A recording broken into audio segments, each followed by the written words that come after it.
গ্রামের নাম সোনাপুর। এই গ্রামে থাকতো দুই গোয়ালী। তাদের একজনের নাম মোহনলাল এবং অন্যজনের নাম রামু। মোহনলাল সে খুবই সৎ এবং পরিশ্রমী ছিল। অপরদিকে রামু ছিল অসৎ।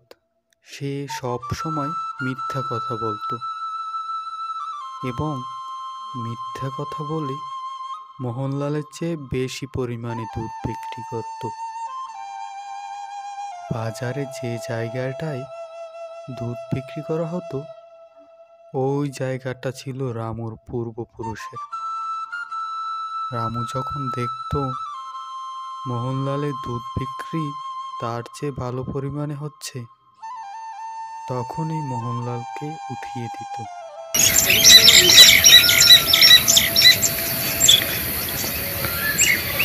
দেশি গরুর দুধ, খুব ভালো মানের দুধ, একবার কিনুন, ঠকবেন না, দুধ নিয়ে যান দুধ।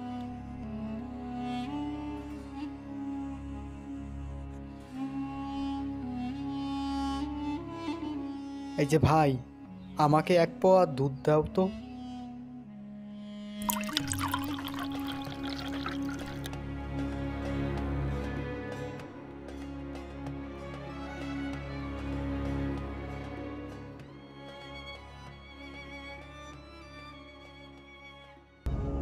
এই মোহনলাল, তুই কি ভেবেছিস আমার পূর্বপুরুষে জমিতে দাঁড়িয়ে তুই আমার চেয়ে বেশি দুধ বেচবি আর আমি দাঁড়িয়ে দাঁড়িয়ে দেখব? উঠে যা এখান থেকে। আরে রামু ভাই, দুধ বেচতে কি জমির দলিল লাগে নাকি? সবাই আমার দুধ বেশি পছন্দ করে, এতে তোমার কি? তবে আমার ক্রেতা কই? তুই তো পুরো বাজারেই আমার থেকে কেটে নিয়েছিস। আর বেশি দিন দেখতে পাবি না তোর এই দুধের কারবার। তুই এই বাজারে আর কোনোদিন দুধ বেচতে পারবি না। আর যদি তোকে কখনো এই বাজারে দেখি, তবে তোকে আর তোর দুধকে একবার জলে ফেলে দেব। দুধের গুণ থাকলে তো লোকজন আসবেই। যাই হোক, আমি এখান থেকে উঠছি না। কি? আচ্ছা, তোকে মজা দেখাচ্ছি, দাঁড়া।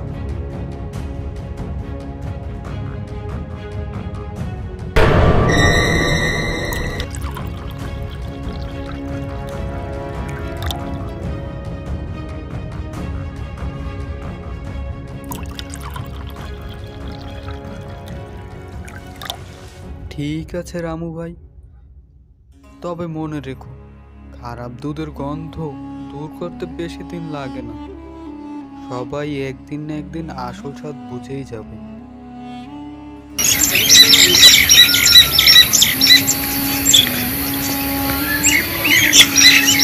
বাইরে দুধ বেচতে পারলাম না, বাবার ওষুধের টাকাও জোগাতে পারলাম না।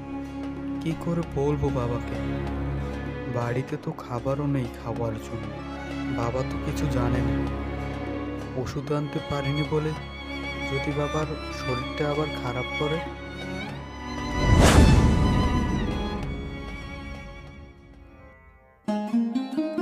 খাবার কিছু এনেছিস বাবা? শরীরটা খুবই দুর্বল লাগছে রে। হ্যাঁ বাবা, চিন্তা করো না, আমি ব্যবস্থা করছি। তুমি একটু বিশ্রাম নাও, আমি দেখছি সব ঠিক হয়ে যাবে। জানি তুই দুধ বেচতে পারিসনি, কিন্তু আমি জানি তুই একটা না একটা ব্যবস্থা করবি।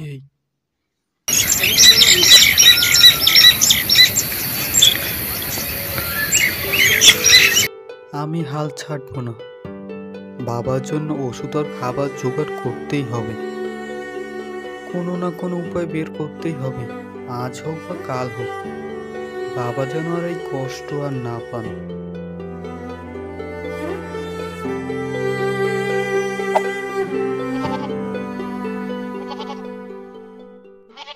আহা, তোর পায়ে তো তীর বেঁধে গেছে, একটু ধৈর্য ধর, আমি বের করে দিচ্ছি।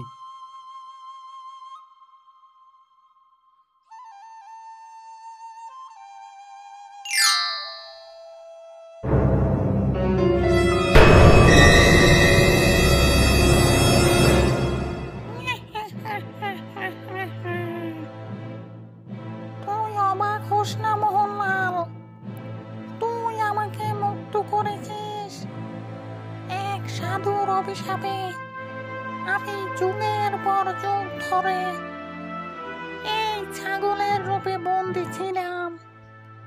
তুই আমাকে এই অভিশাপ থেকে মুক্ত করেছিস। তুমি তুমি তুমি তুমি একজন ডাইনি। দেখো, আমি জানতাম না।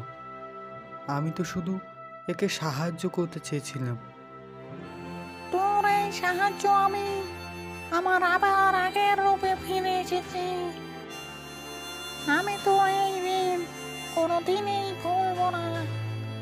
তুই আমার মুক্তিদাতা। তুই যখনই ডাকবি আমি চলে আসব। তোর জন্য আমি যে কোনো সাহায্য করতে প্রস্তুত আছি। বল, তোকে আমি কিভাবে সাহায্য করতে পারি? শোনো তবে।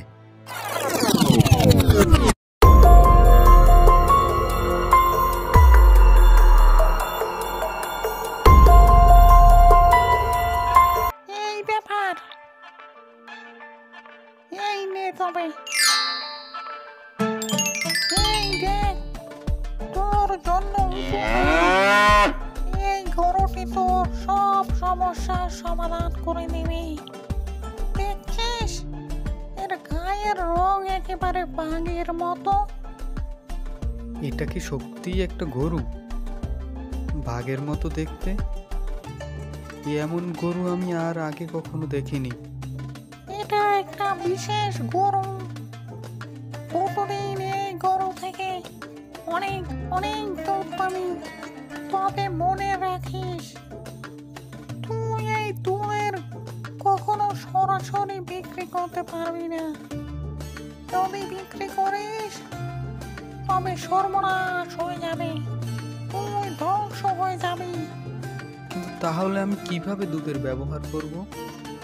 তুই এই দুধ থেকে মিষ্টি, ঘি, দই বা অন্য কিছু তৈরি করে বিক্রি করতে পারিস। সরাসরি দুধ বিক্রি করা যাবে না। এই গরুর তৈরি জিনিসপত্রে আছে বিশাল আশীর্বাদ। তোর যা কিছু দরকার সব তুই এ থেকে পাবি। এবং মনে রাখিস, এটা থেকে তৈরি মিষ্টি খেলে সব ধরনের রোগ ভালো হয়ে যাবে। তোমার উপহার ও সাহায্যের জন্য অনেক অনেক ধন্যবাদ। আমি তোমার কথাগুলো মনে রাখব এবং সাবধানে গরুটির যত্ন নেব।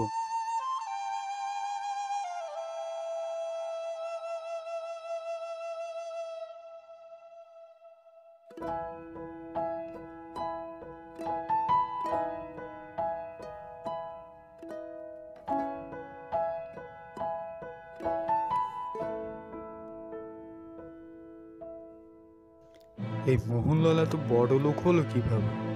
আজকে রাতেই গরুটা চুরি করে দেখাই কি করে দুধ বিক্রি করতে হয়।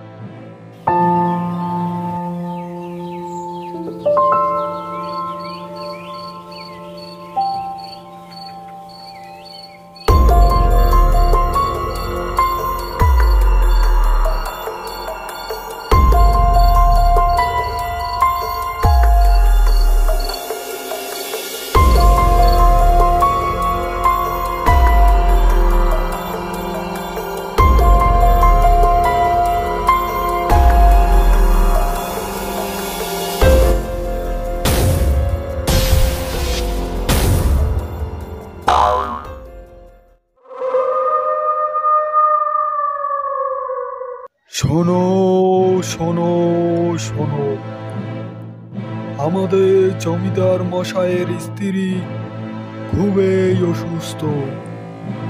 যে তাকে সুস্থ করতে পারবে তাকে জমিদারের অর্ধেক সম্পত্তি দিয়ে দেওয়া হবে। যাই দেখি আমার এই বাঘের দুধের মিষ্টি থেকে সে সুস্থ হয় কিনা।